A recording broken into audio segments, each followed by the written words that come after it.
Peace in Ukraine remains elusive, at least for the time being. First, the unending Western supply of arms continues, led by the U.S.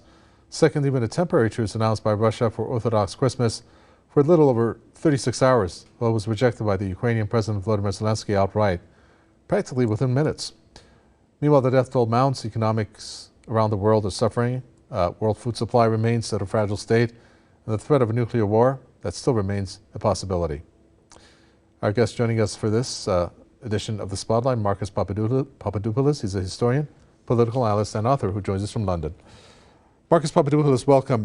Let's take a look at this Christmas truce that was outright rejected. And it was very interesting in the way that it came out, because we went breaking news with it. But then almost like within 10 minutes or so, it was rejected outright by the presidential aide. I forget his name, but in a tweet in which it did not go for the offer that Putin had for a 36-hour ceasefire for Orthodox Christmas.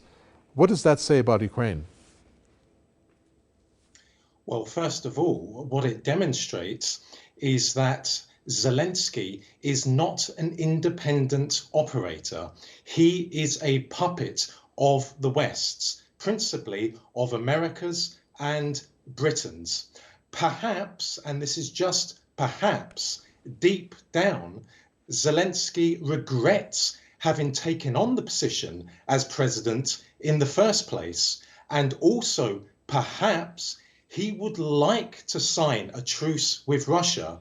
We witnessed last year evidence emerge that just a few weeks into the Russian military campaign in Ukraine, Zelensky was prepared to sign a truce with the Russian government, but the Americans and the British overruled him. They forbade him from doing so, and therefore he had to keep on fighting against Russia. So it came as no surprise to me that the latest offer by Russia for a truce was rejected. Officially, of course, the truce was rejected by Zelensky, by the Ukrainian government, but in practice, it was rejected by the West. The West is utterly indifferent to the suffering of the Ukrainian population. And of course, the West is indifferent to the suffering of its own people, because the economic war, which is ongoing between the West and Russia, is taking a horrific toll on the lives of ordinary people in, for example, America and Britain. And yet the Western ruling elites are not only continuing with this war, they are also adding more and more fuel to the war, sure, despite the amount of people in Britain and America falling into poverty. Yeah, so I'm going to ask both of you to put on your military hats in the analytical form and tell us what these moves, militarily speaking, means, which is in the form of weapons. Let me bring in Don DeBar, activist and commentator who joins us from Austin, New York. Don DeBar, welcome, season's greetings. Taking a look at the weapons side of the story, the U.S. and its allies. Overall, they are now promising to deliver a variety of armored fighting vehicles to Ukraine. Let's start out with Germany. They're going to supply Mardar fighting vehicles and Leopard tanks. And Germany is very adamant that it wants to do that, but yet it wants also other countries to step up. And we've heard France at this point, who will send light AMX-10RC armored combat vehicles. I mean, I'm mentioning the model names. I don't know what they are, but I think they may mean something, because it's like a slow motion grade. We keep getting elevated in terms of the weaponry. And then you have the U.S. weapons, which is called the what? The Bradley fighting vehicles, buddy to Abraham tanks. Yeah. So you're having these three countries, at least from what we know, as our guest there said, adding fuel to the fire. What difference will these three countries' weaponry assistance to Ukraine mean? Yeah, first of all, season's greetings to everyone there also. And I've appreciated working with you over these years, and I look forward to that this coming year as well. Indeed. First of all, you're running the names by. They might as well be numbers of bank accounts. This is a self-sustaining, the Holocaust in the making, basically. self-financing. They buy weapons, quote unquote, but they buy them with our money, and then they, pay the money to themselves, so they get rich in the process. Then they direct, because they have control of the weapons also, they direct the weapons at places that will increase their ability to extract value around the world. And whatever happens in the aftermath of that is our problem to deal with. Refugees being driven from the places that are being blown up. A complete, fragmentation of everyone else except for the small group of people that have the leash on all of these things. This is what's going on here. In terms of the particular weaponry, I mean, we've been watching weaponry get installed around Russia and China for decades, since 1945 in any event. When I was just listening today to a speech of Henry Wallace made at Madison Square Garden, March 31st, 1947. And this is when the Cold War was really starting to roll. It's around the time the CIA was created, the National Security Act, the Truman Doctrine proclaimed, et cetera, et cetera. And he said very clearly then, and it's been proven 30 different data points since at least, that the so-called threat from Russia is really an opening for the U.S. to grab oil for the military. And that's what was happening then, and that's still what's been happening. That they now see the oil and gas wells in Siberia that are potentially and being applied right now to being the fuel tanks for the engine of growth in Eurasia, China, Russia, the SCO, the bulk of the rest of humanity outside of the golden billion in Europe and the leadership in the United States. That has been a prize that they've wanted to capture since the 19th century. And certainly the details of it were spelled out by Adolf Hitler in 1922 in his jail cell when he was penning his little tome.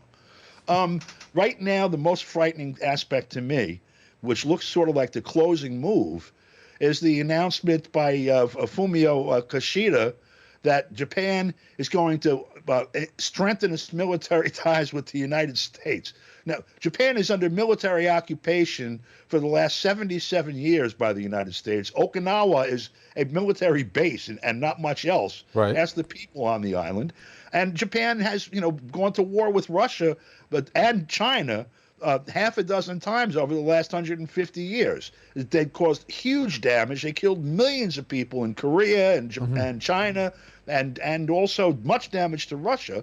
And this is a country that last month announced that they now want offensive missiles so they can produce a counterstrike. Sure. When Article 9 of their Constitution reads, and I'll quote it, that in order to accomplish the aim of the preceding paragraph, which is international peace based on justice and order, land, sea, and air forces, as well as other war potential, will never be sustained. The right of belligerency of the state will not be recognized. This is their constitution, and now they're building a mass. They're going to be the third largest military power in the world at the end of this year. Indeed. And that is obviously being targeted at Russia. Sure. So, the weapons are being installed across the board. The thing here is, when we take it, Marcus Papadopoulos, when we take a look at the way that they're upgrading the assistance militarily, it's like a slow motion train, and they're doing it slowly and surely. That in itself must mean, and I'm guessing, I'm asking you, doesn't that mean that what they had was not good enough because the Russian army was prevailing on the ground, so they have to upgrade it? Because every time that they're going for an upgrade, you hear things like what what Schultz has said. And I'm going to read off the words that he used. Hesitating before, this is a word from the periodical that I got, hesitating before sending powerful weapons for fear of risking direct conflict with Moscow. It's the same thing that the U.S. says. What are they afraid of exactly? The West and Russia are fighting 4 wars against each other in relation to Ukraine. The first is a military war. The second is a economic war. The third is a information war. And the fourth is a culture war. Russia is winning the military war and the economic war, while the West is winning the information war.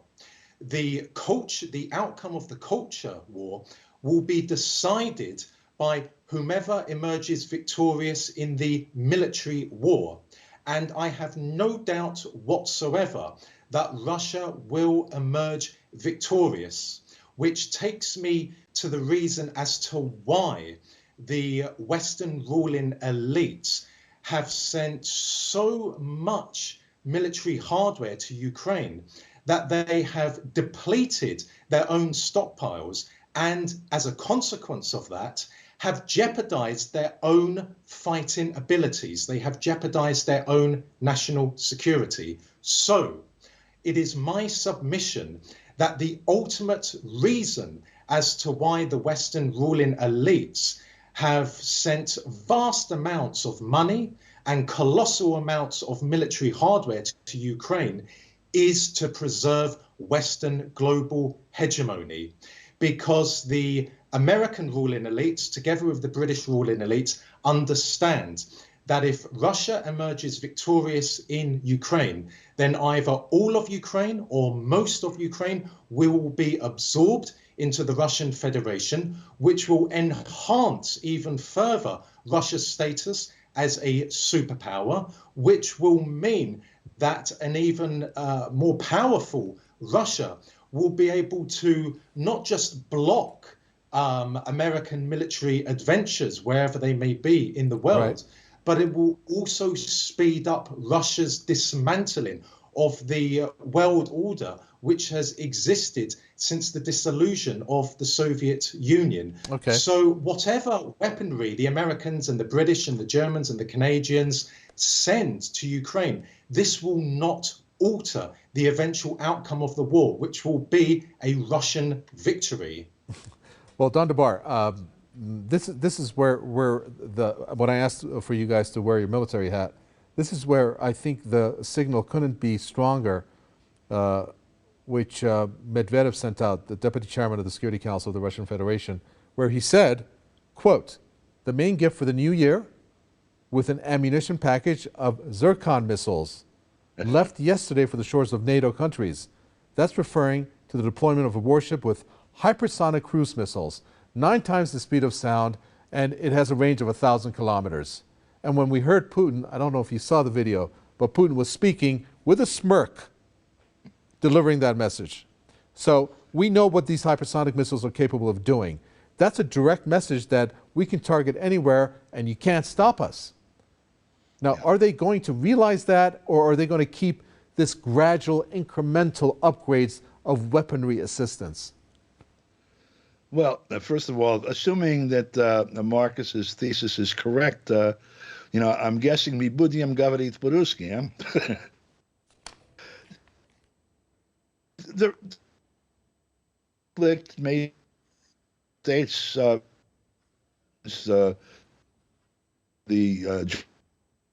1960 is a threat. Don DeBar, we're getting It's cut over. off. We're getting on and off. We're getting you on and off here. Let's sorry. try to fix that. We have to correct you. Marcus, so that question goes to you. The hypersonic missiles, again, that's a direct message. It couldn't be clearer from Vladimir Putin when he delivered it. So we know that what that is capable of doing, and we know how they meaning Ukraine, the U.S., NATO countries, etc. Why don't they have a grasp on that and move more towards perhaps talks, which obviously they're not in that ball field yet? Well, first of all, when America and Russia are fighting a proxy war against each other, it has the potential to escalate into a direct confrontation between America and Russia, which would first of all manifest itself in a conventional war and then quickly escalate into a nuclear war. But at the same time, America and Russia know how to maintain peace between themselves. Whatever you hear the Americans and the Russians saying about one another in public is quite different to what they are saying to each other in private. And we should be exceedingly grateful for that, because the Americans and the Russians, ever since the end of the Cuban Missile Crisis, have maintained direct relations between each other. The political and military and the political and military elites of America and Russia talk to each other every single day of the year, year on year. So they know how to maintain peace, because otherwise a war between themselves would see both countries annihilated. And in that situation, they would take the rest of the world with them. Okay. But of course, there is always the risk for an accidental war, and always the risk of a misinterpretation, which could lead to a war between the two. But I don't think that will happen. But still, you ask, why will the West not sit down and talk, negotiate? Because they know what is at stake. They have to achieve a military victory in Ukraine to preserve Western global hegemony. Okay. The Americans do not wish to live in a world where they have to share power with, for example, Russia and also China. They wish to be the sole dominant power, which dictates Sure. to every other country in the world. Right, they like to hold on to that. And maybe that explains why, Don DeBar, the U.S. Embassy to Russia released actually a video, from what we understand, that called for an appeal to the people of Russia. And it went on to use, in this 50-second clip, images of the impact of bombing in Ukraine, that was happening. It's not worthy of you, that we stand in solidarity with each of you who are striving to create a more peaceful future. So we're seeing the U.S. actually want to provoke Russians to, as usual, I must say, based on the track record, for them to turn against Putin and his special military operation. Is that what the U.S. is trying to do here? Well, Marcus pointed to it, and folks know this. There's an information war that's a component of what the new hybrid war style.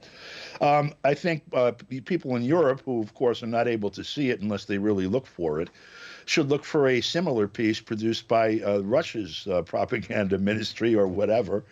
That basically, I think it's a 60-second piece. It shows 3 scenes of a family in the winter of 2021, 2022, and 2023, prospectively. And if you look for it, the question is, what happened to the hamster?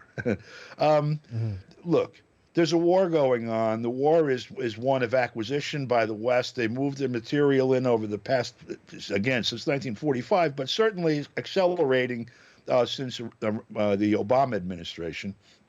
And the Russians see it. They have satellites, and they know what it means when somebody walks into the house and points a gun at every member of the family.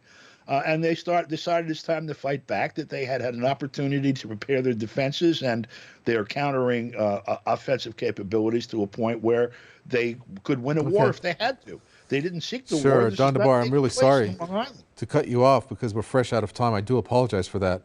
But thank you very much. Don DeBar, activist and commentator from Austining, New York. Thank you so much, Don. And Marcus Papadopoulos, a pleasure, historian, political analyst, and author from London. And with that, we come to the end for this edition of The Spotlight. From Mikhail Vitaly and the team. It's goodbye.